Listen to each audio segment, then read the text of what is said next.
The wind tore across the compound as dawn's first light stretched over the horizon. A hum of tension hung in the air, thick and invisible, coating everything with a sense of unease.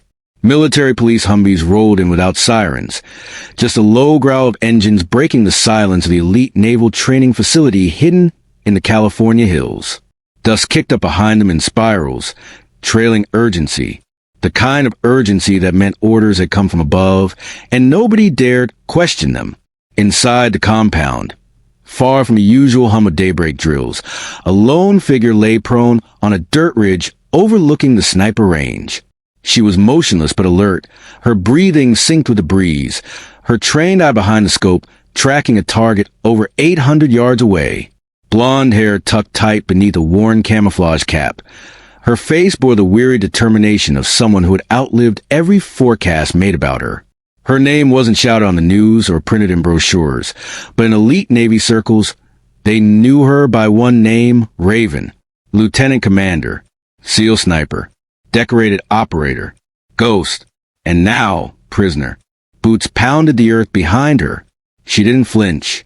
Through the scope, she saw one last breath of peace before it was broken. The MPs fanned out, rifles half raised, tension pulsing off them like heat waves. Their leader, a square-jawed captain with fear hiding behind protocol, stepped forward. "Lieutenant Raven," he barked, voice dry and forced. "By order of the Department of Naval Operations, you are under arrest." No explanation, no reason, just cold authority wearing the face of betrayal. She let her cheek rest a final second against a rifle stock, eyes still on the faraway target, before slowly rising. Her movements were precise. No sudden flinch, no defiance.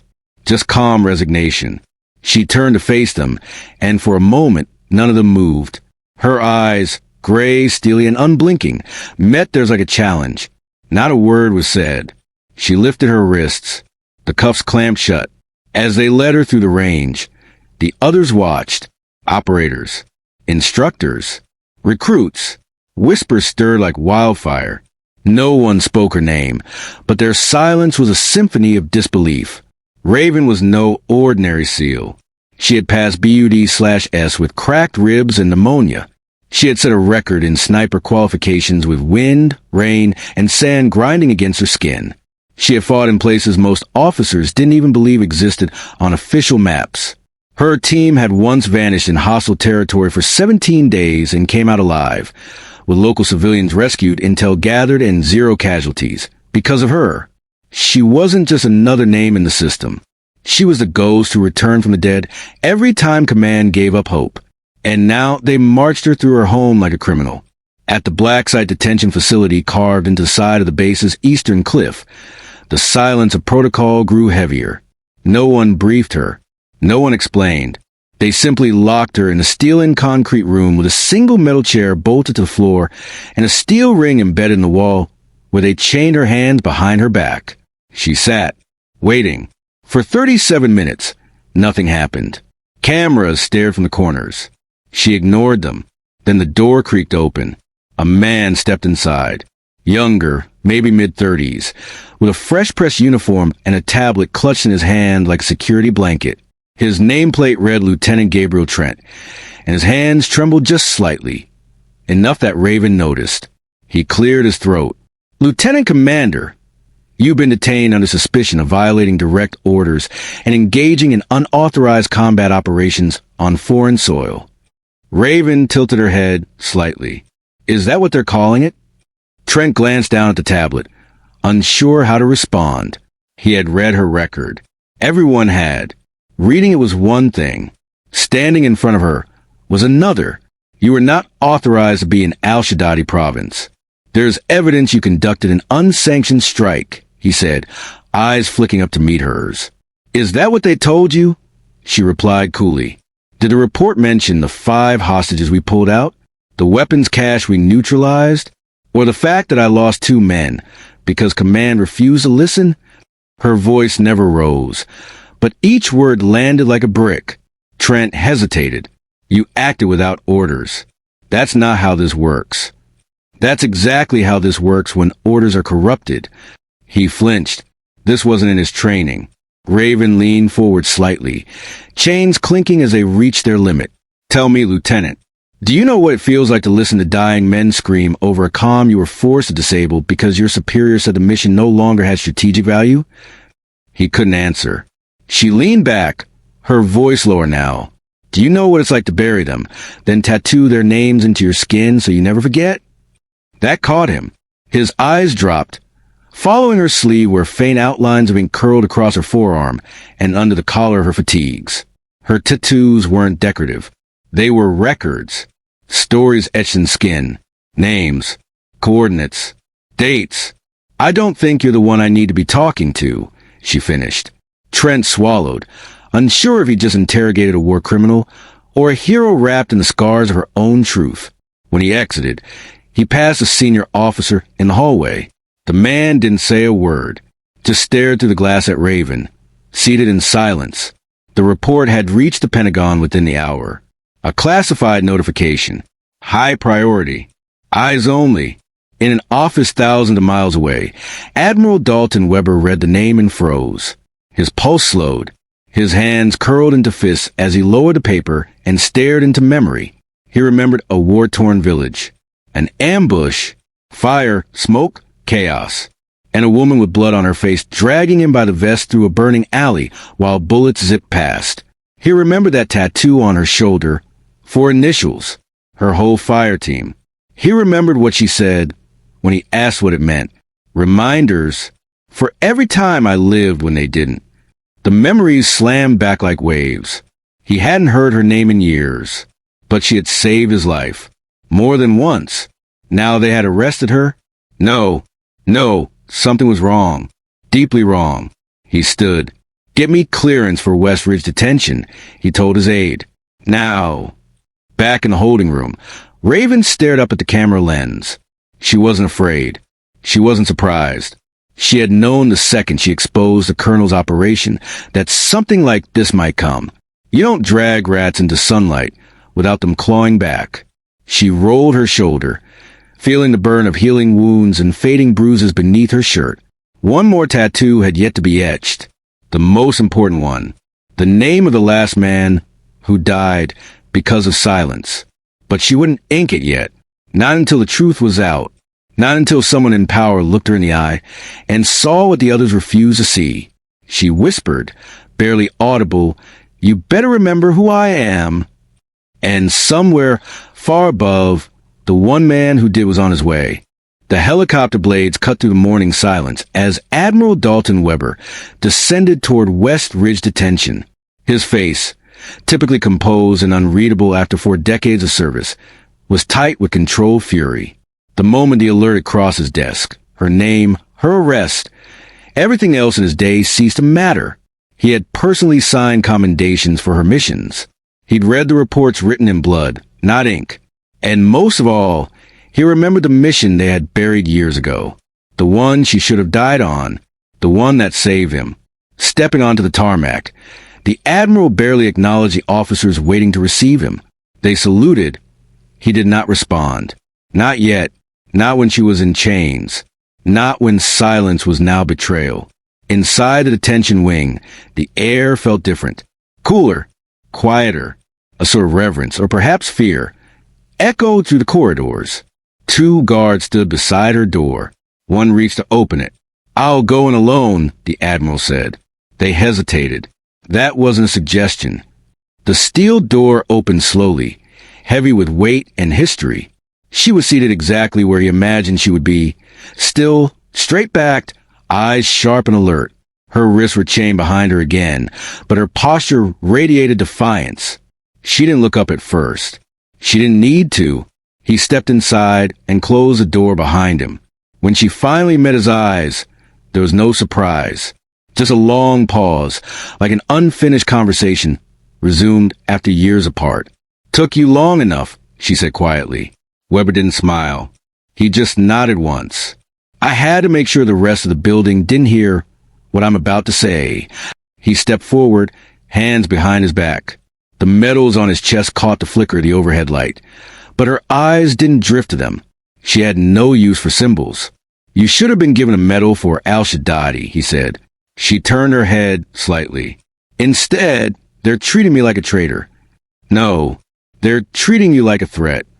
The words hung between them, too true to ignore. You broke protocol, he continued. Went off-grid, disobeyed a direct order. I saved 5 American lives, she replied, voice calm. And I have evidence that the colonel you trust sold our position for personal gain. You brought back bodies, Weber said. I brought back the truth, she countered. And a drive. Her chains clinked softly as she shifted her weight.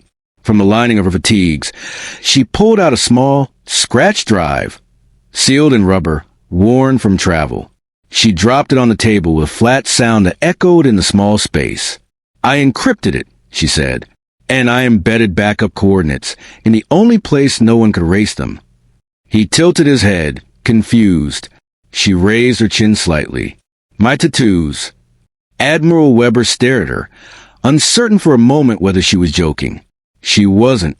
You coded intelligence into your own skin? Dates, locations, target IDs. The things they'd try to bury if they ever caught me, she explained. I knew I wouldn't be trusted if I came back without a body cam feed. So I became the feed. The absurd brilliance of it wasn't lost on him, and neither was the risk. If someone in the chain of command wanted her eliminated, having intel written into flesh made her a walking liability, or a weapon, depending on who you asked. And the colonel? Weber asked, lowering his voice. His op was never about surveillance, she said. It was a handoff. Local insurgents. Black market weapons. I have footage. Audio. Logs. He killed my unit to cover the trade, then blamed the loss on faulty intel. The Admiral exhaled through his nose, heavy and troubled. He didn't doubt her. He didn't need to. He remembered the moment his evac chopper had nearly been blown apart, until a sniper round took out the attacker mid-step. Her round, her scope, her scars. I never forgot what you did for me, he said, quieter now. You were worth saving, she said. The line didn't flatter him. It convicted him. Because of what she claimed was true, then he'd sat in meetings and shook the hands of men who buried that mission and let her bleed in silence. He picked up the drive and stared at it for a long time. If this is what you say it is, there will be fallout. I'm counting on it, she said. The door opened abruptly, unannounced.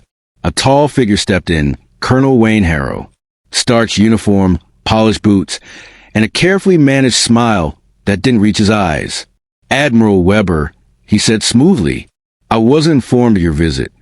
That's because I didn't ask permission, Weber replied without turning. Harrow stepped closer. This detainee is currently under investigation. Classified matters.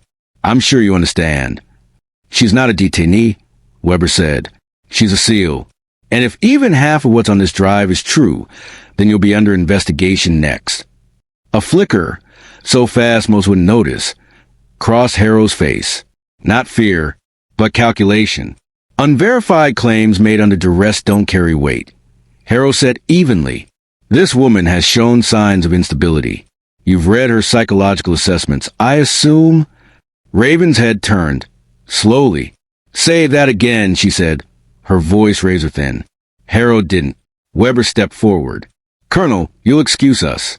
This conversation is above your clearance level. Harrow hesitated, but protocol left him no option. He nodded stiffly and exited, tension in his jaw. The door closed. She'll be dead by morning if you leave her here, Raven said bluntly. I know, Weber replied. They sat in silence for a long moment. Finally, the Admiral moved toward the exit, the drive clenched in his palm. At the door, he turned. If I get this into the right hands, you'll be out. But it won't erase what they did. I don't want erasure, she said. I want exposure. He nodded once, solemn. Then we expose them. As the door shut behind him, Raven exhaled slowly. Her wrists ached, but she welcomed the pain. It kept her grounded, reminded her why she was still here. The Admiral was the last man in uniform she trusted. And now, she had a hope that trust still meant something in a world where betrayal wore stars on its shoulders. Above, the hallway lights flickered. Somewhere in the base, systems were already reacting. Orders would shift, voices would raise, files would disappear. But a fire had already been lit, and it was no longer hers alone to carry. Outside, Weber walked straight past the guards and toward his transport. His aide ran to catch up. "Sir, should we inform command?" He didn't answer. He just climbed aboard the chopper. He wasn't planning to inform command. He was going to confront them. Colonel Wayne Harrow stared out the window of his office, jaw clenched, fingers tapping the glass with the precision of a man used to control. The sun had fully risen over West Ridge, but it brought no clarity, only exposure. The moment Admiral Weber left for the drive, Harrow knew the floor beneath him had started to crack. That woman had survived everything, including missions meant to erase her. And now, she was threatening to bring down the very scaffolding he'd built his career upon. He didn't fear bullets or tribunals. What he feared was exposure, the kind she carried in her bones, inked into her skin, buried inside a drive now flying straight into the hands of command. Inside her cell, Raven sat silently, back straight, blood slowly drying along her temple from an earlier scuffle with an impatient guard. Her thoughts weren't on pain. Pain was old news. What clawed at her now was the question of whether Weber would follow through. She remembered the hesitation in his eyes when she handed him the truth. Not doubt in her, doubt in the system, whether he could challenge it, whether one man could still make a dent in a fortress of corruption. Hours passed. The food tray went untouched. The cameras blinked red in the corners like watchful, indifferent eyes. Then, just before midnight, the door hissed open. Not a guard, not Trent, someone she didn't recognize. A civilian contractor. Early 40s, clean-shaven, thin wire-rimmed glasses, suit too crisp for comfort. He walked in with the practiced calm of a man who knew more than anyone else in the room and didn't need to prove it. He placed a slim black briefcase on the table between them and opened it, revealing nothing but a screen and a fingerprint scanner. "No names," he said, voice flat. "No formalities. I'm here to make sure none of this ever sees the light of day." Raven blinked slowly, studying him. "You're not command," she said. "No," he admitted. "I'm the thing they send when command needs deniability." She tilted her head. "And what happens if I say no?" He didn't blink. "Then you'll die tonight." Quietly. Heart failure. Psychological breakdown. Whatever the paperwork requires. "And no one will ever know you were here." Her lips twitched. Not a smile, just recognition. This was the backup plan. Harrow had called for the cleaner. The man slid the fingerprint scanner closer. "All you have to do is verify deletion." The Admiral's copy didn't make it far. "We intercepted the bird 20 minutes out. He's being held for debriefing. Not hurt. Yet. But that depends on how cooperative you are." Her heart skipped just once. If they had Weber, the stakes weren't just personal anymore. The last man she trusted might not survive this either.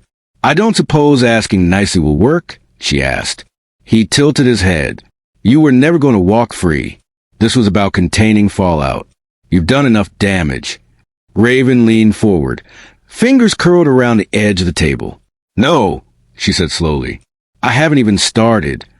Without warning, she lunged forward, slamming the man's head into the edge of the metal case.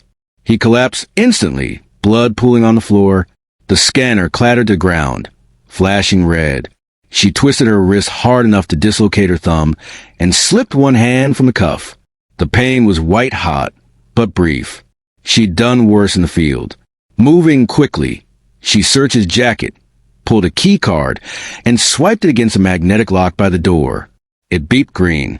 The hallway outside was dark, only the emergency lights casting red pulses on the walls. She knew this wing. She had studied its blueprint during a previous assignment, never imagining she'd need to break out of it herself. Footsteps echoed. 2 guards rounded the corner. She dropped low, yanked the collapsed man's taser from his belt, and fired. The first went down immediately. The second hesitated. Too long. She closed the distance and dropped him with a swift elbow to the neck. Her breath was steady, her mind surgical. One goal: get to the comm center. Get the truth out, even if it costs her everything. In a control room 3 floors up, Harrow watched the surveillance feed flicker. "She's loose." One of the analysts stammered. He didn't panic. Not yet. Seal the east wing, he barked. Cut power to all secured comm lines. If she gets into command relay, we're done. Outside, Raven moved like a shadow.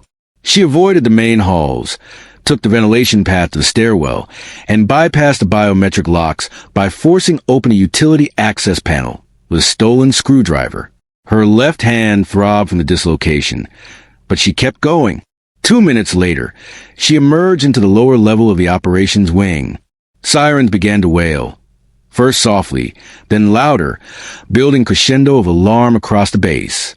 Inside command relay, 2 technicians were in the middle of a systems check when the door burst open and she strode in, taser raised. Hands off the keyboard, she growled. One man hesitated. She fired.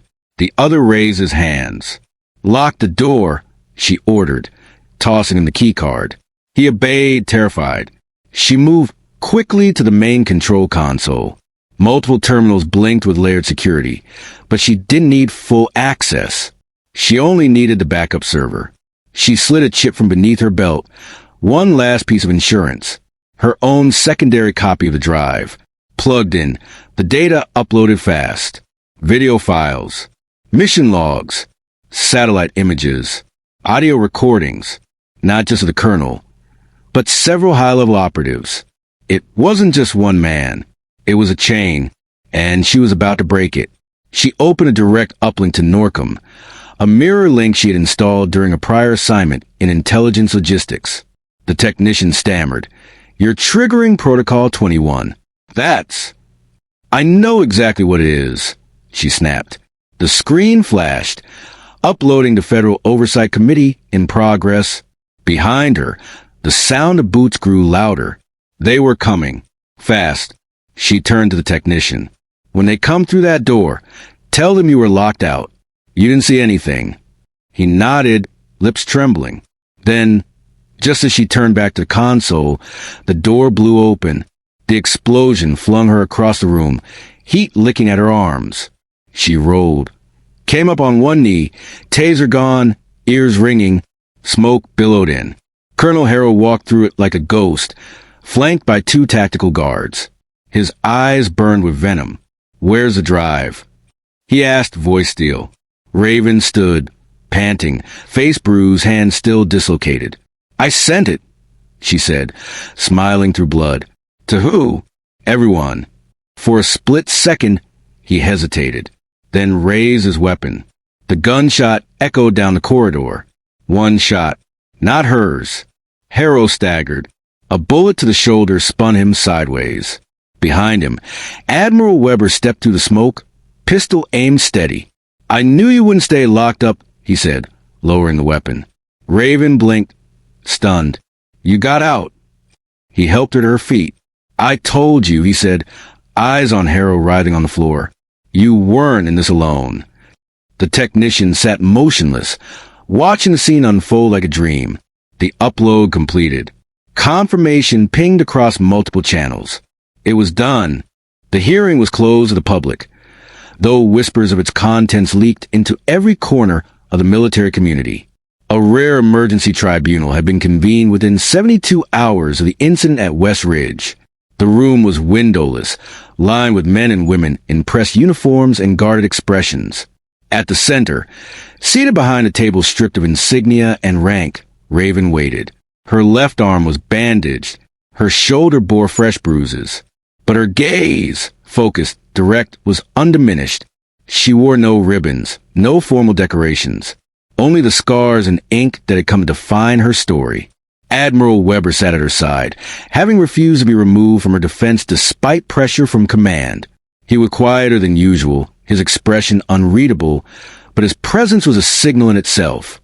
He wasn't here as a passive observer. He was here to fight. A vice admiral led the panel, flanked by 2 generals and a judge advocate. The air was heavy with the tension of truth long denied. Evidence had already been reviewed, files decrypted, recordings authenticated.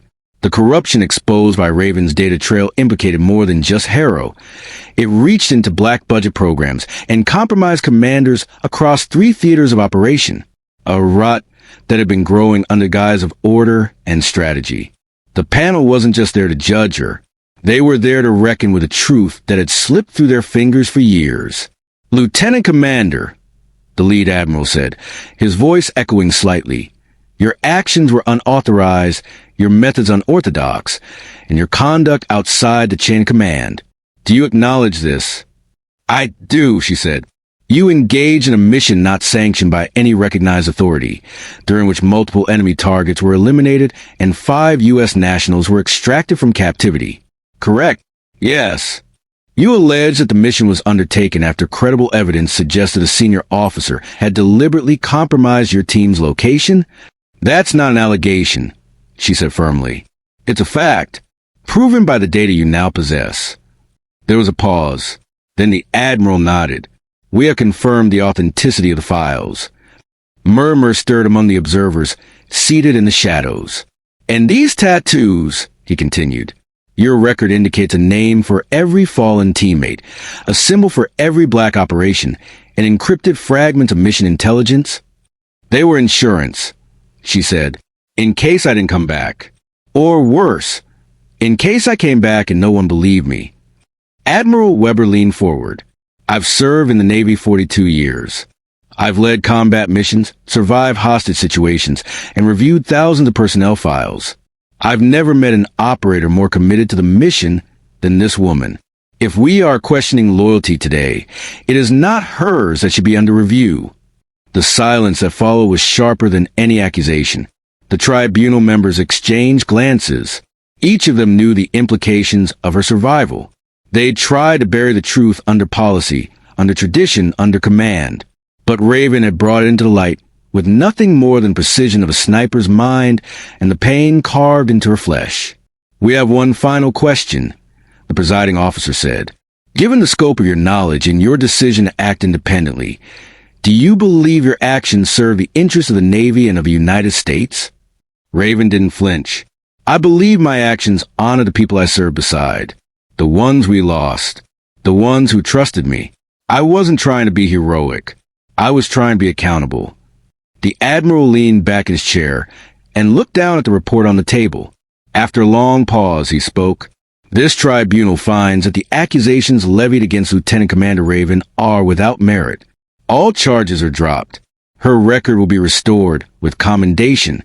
Colonel Harrow is under investigation for conspiracy, dereliction of duty, and obstruction of justice. The materials recovered have been turned over federal oversight. This hearing is adjourned." The gavel struck once, sharp and final. Raven didn't react. Not immediately. She sat still, absorbing the moment not as a victory, but as the ending of a wound long infected. When she finally stood, it wasn't with pride. It was with quiet relief. A chapter had closed, but its weight would never entirely leave her shoulders. Outside the building, the late afternoon sun broke through cloud cover. It was the first time she'd seen the sky without bars, surveillance, or artificial light in over 2 weeks. Admiral Weber waited by the edge of the steps, coat in hand, expression softer now. "You did it," he said simply. "No," she replied. "We did." He extended his hand, not as a superior, but as an equal. She shook it. "Where will you go now?" he asked. She looked past him, toward the horizon where a black car waited silently. She didn't answer right away. "There's a little church in Montana," she said. "My unit trained nearby. Every time we deployed, we passed it. Never had time to stop. Thought, maybe it's time I did." He smiled, a flicker of admiration in his eyes. "You earned that." "I didn't earn peace," she said. "I earned the right to look for it." She walked toward the car, the rhythm of her boots against the pavement steady and unhurried. The tattoos on her arms peeked from beneath the roll cuffs of her shirt, some faded, some still vivid, each a story, each a scar, and each a promise. The vehicle pulled away slowly, disappearing into the stretch of highway that led away from the base, from the silence, from the ghosts that followed her for too long. Months later, in a small cemetery tucked behind the old Montana chapel, Raven stood with a spade in her hand. She knelt in front of 5 headstones, each bearing the name of a man lost in that last unsanctioned mission. She dug a small hole and placed something inside, the scope from her old rifle. She sealed it, then traced her fingers over the names one by one. A child's voice broke the stillness. "You knew my dad, didn't you?" She turned. A girl stood at the edge of the graves, maybe 7 or 8, holding a folded piece of paper. Raven nodded. "I did." The girl stepped forward, unfolding the note. "My mom said," he said your name in the last letter he wrote, "said if anything happened, to give this to you." Raven took the letter carefully. It was wrinkled, worn. She opened it, her fingers trembling. Asterisk if you're reading this. Raven, then I didn't make it. But that's okay, because I know you were there. And if you're there now, reading this, then I was right to believe in you. Asterisk. She folded the letter and closed her eyes. "I miss him," the girl whispered. Raven crouched down, her voice quiet. "He was the best we had, and he loved you more than anything in this world." The girl leaned forward and hugged her. It was the first time Raven had let herself cry in years. Later, as the wind stirred the tall grass, she sat on a hill just behind the church. A single blank space remained between 2 of her shoulder tattoos, the last one she'd leave untouched. Weber's voice echoed in memory. "What's that space for?" Her answer came now, whispered into the breeze. "For the day I stopped needing reminders."